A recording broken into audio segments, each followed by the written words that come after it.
The Lives of the Saints, by Father Alban Butler, January 31st, St. John Bosco. In his life, the supernatural became almost natural, and the extraordinary ordinary. Such were the words that Pope Pius XI said about Don Bosco.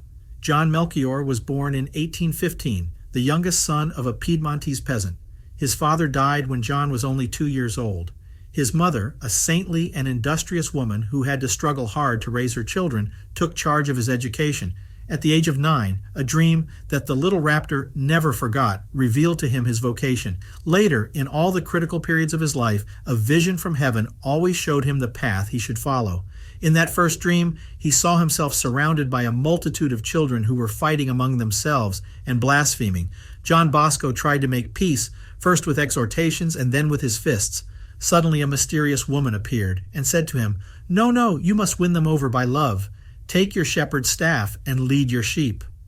When the lady pronounced these words, the children turned first into ferocious beasts and then into sheep.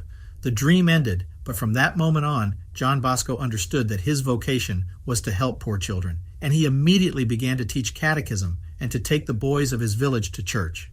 To win them over, he used to perform before them all kinds of acrobatics, at which he became very proficient. One Sunday morning, a strolling acrobat gave a public performance, and the children did not come to church. John Bosco challenged the acrobat on his own ground, won the triumph, and went victoriously with the boys to Mass. During the weeks he lived with an aunt who served in the home of a priest, John Bosco learned to read. He had a great desire to become a priest, but had to overcome many difficulties before he could begin his studies. At the age of 16, he finally entered the seminary in Chieri and was so poor that he had to beg for money and clothing. The mayor of the town gave him a hat, the parish priest gave him a jacket, one of the parishioners gave him a coat, and another a pair of shoes. After receiving the diaconate, John Bosco went to the major seminary of Turin, and there he began, with the approval of his superiors, to gather on Sundays a group of abandoned children and young people of the city. St. Joseph Cafasso, priest of the parish attached to the major seminary of Turin, confirmed John Bosco in his vocation, explaining to him that God did not want him to go to the foreign missions. "Unpack your belongings," he told him, "and continue your work with the abandoned children. That and nothing else is what God wants from you." Don Cafasso himself put him in contact with the rich who could help him with alms for his work, and showed him the prisons and slums where he would find enough clients to take advantage of the donations of the rich. Don Bosco's first position was that of assistant chaplain in a house of refuge for girls, which had been founded by the Marquesa of the rich and charitable woman who had helped Silvio Pellico when he was released from prison. On Sundays, Don Bosco had no work, so that he could take care of his boys, to whom he devoted the whole day in a kind of school and recreation center, which he called Festive Oratory. But very soon, the Marchioness refused him permission to gather the children on her grounds because they made noise and destroyed the flowers. For a year, Don Bosco and his children went from Herod to Pilate because no one wanted to accept this small army of more than 100 unruly boys. When Don Bosco finally managed to rent an old barn and everything was beginning to settle down, the Marquise, who despite her generosity was something of an autocrat, demanded that he choose between staying with his troop or his place in the girls' shelter. The saint chose his boys. In those critical moments, he was overcome by pneumonia, the complications of which nearly cost him his life.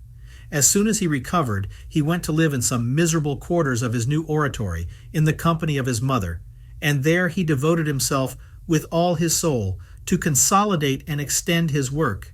He gave finished form to a night school, which he had inaugurated the previous year, and as the oratory was full to overflowing, he opened 2 other centers in as many neighborhoods of Turin. Around the same time, he began to provide lodging for abandoned children.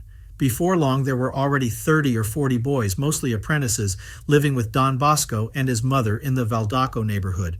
The boys called Don Bosco's mother Mama Margarita, but Don Bosco soon realized that all the good he was doing for his boys was being lost to bad influences from the outside, and he decided to build his own apprenticeship workshops. The first 2, the shoemakers and the tailors, were inaugurated in 1853. The next step was to build a church dedicated to St. Francis de Sales. Then came the construction of a house for the huge family. Money was not lacking, sometimes by a miracle. Don Bosco distinguished 2 groups among his boys. the apprentices, and those who showed signs of a possible priestly vocation. At first they went to the village schools, but in time, when the funds were sufficient, Don Bosco instituted technical courses and those of first letters in the Oratory. In 1856, there were already 150 boarders, 4 workshops, a printing press, 4 Latin classes, and 10 priests.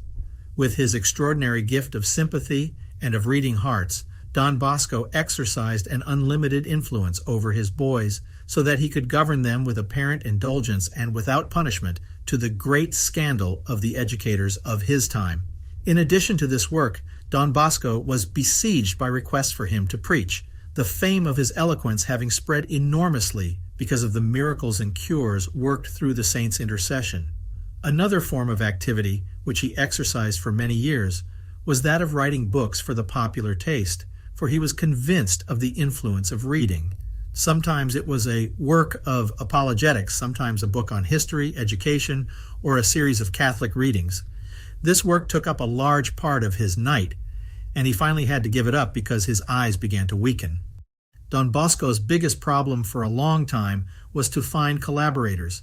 Many enthusiastic young priests offered their services, but ended up getting tired, either because they could not master the methods imposed by Don Bosco, or because they lacked his patience to cope with the antics of that crowd of poorly educated and often vicious boys, or because they lost their heads when they saw that the saint threw himself into the construction of schools and workshops without counting a penny.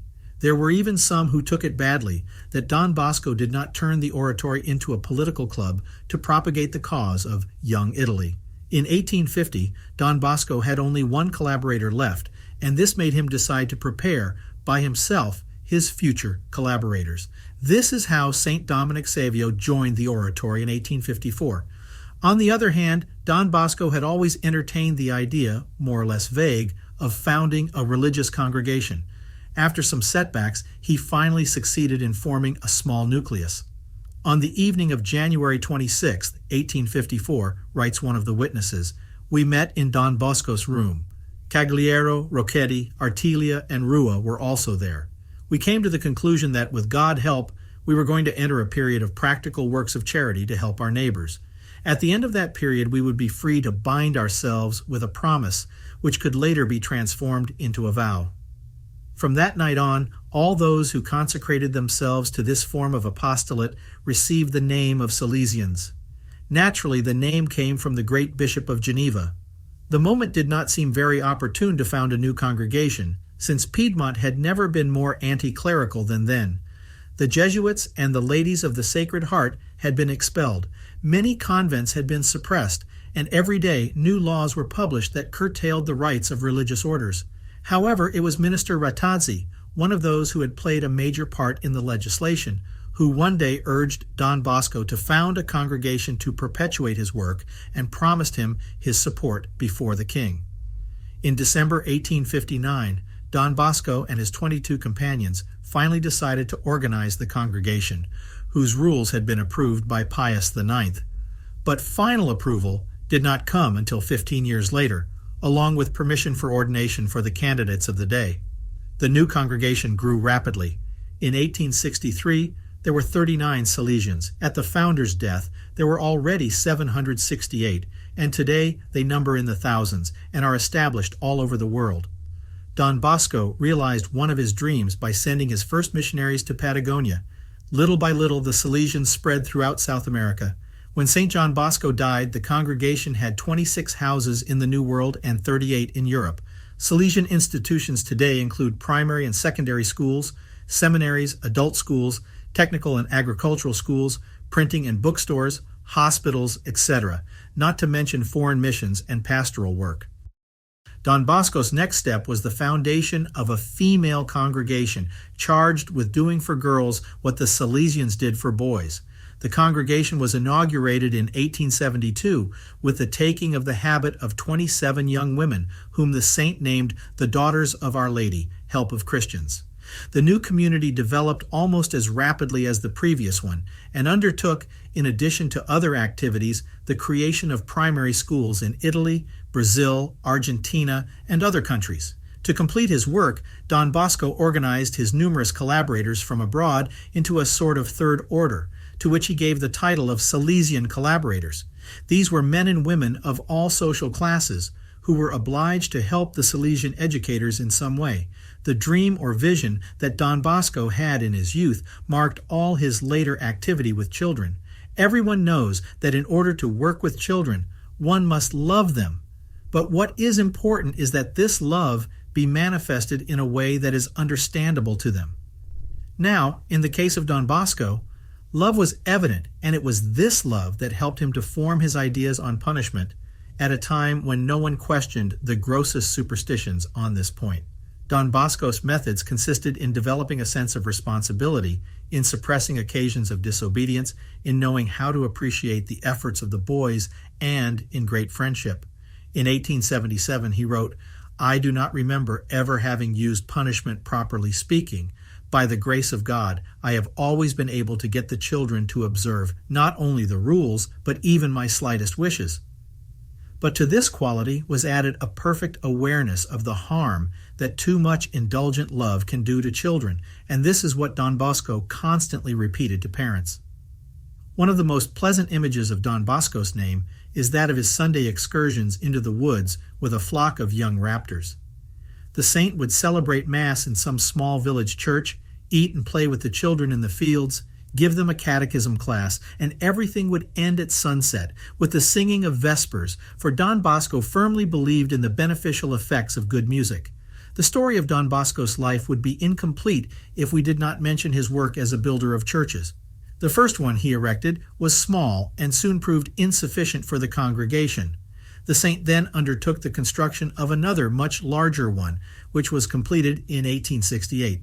This was followed by a large basilica in one of the poor neighborhoods of Turin, dedicated to St. John the Evangelist. The effort to raise the necessary funds had been immense. At the completion of the basilica, the saint was penniless and very tired, but his work was not yet finished. During the last years of Pius IX's pontificate, the project to build a church of the Sacred Heart in Rome had been created, and the Pope had given the necessary money to buy the land. Pius IX's successor was as interested in the work as his predecessor, but it seemed impossible to raise the funds for construction. "It is a pity that we cannot go forward," said the Pope at the conclusion of a consistory. "The glory of God, the honor of the Holy See, and the spiritual good of many of the faithful are involved in the undertaking, and I do not see how we could carry it forward." Asterisk. "I can suggest a way to do it," said Cardinal Alamonda. "Which one?" asked the Pope. "To entrust the matter to Don Bosco. And would Don Bosco be willing to accept?" "I know him well," replied the Cardinal. "The simple manifestation of your Holiness's desire will be an order for him." The task was proposed to Don Bosco, who accepted it on the spot. When he could no longer obtain funds in Italy, he moved to France, the country where devotion to the Sacred Heart was born. People everywhere were acclaiming him for his holiness and miracles, and money was pouring in. The future of the construction of the new church was already assured, but when the date of the consecration approached, Don Bosco repeated that, if it was delayed too long, he would not be alive to attend it. The consecration of the church took place on May 14, 1887, and St. John Bosco celebrated Mass there shortly after. But his days were coming to an end. 2 years earlier, the doctors had declared that the saint was completely exhausted and that the only solution was rest. But rest was unknown to Don Bosco. In lines of 1887, his strength began to decline rapidly. Death came on January 31, 1888, when the day was just beginning, so that some authors write, without reason, that Don Bosco died the day after the feast of St. Francis de Sales. 40,000 people paraded before his corpse in the church, and his funeral was a kind of triumphal march, because the whole city of Turin took to the streets to honor Don Bosco for the last time. His canonization took place in 1934.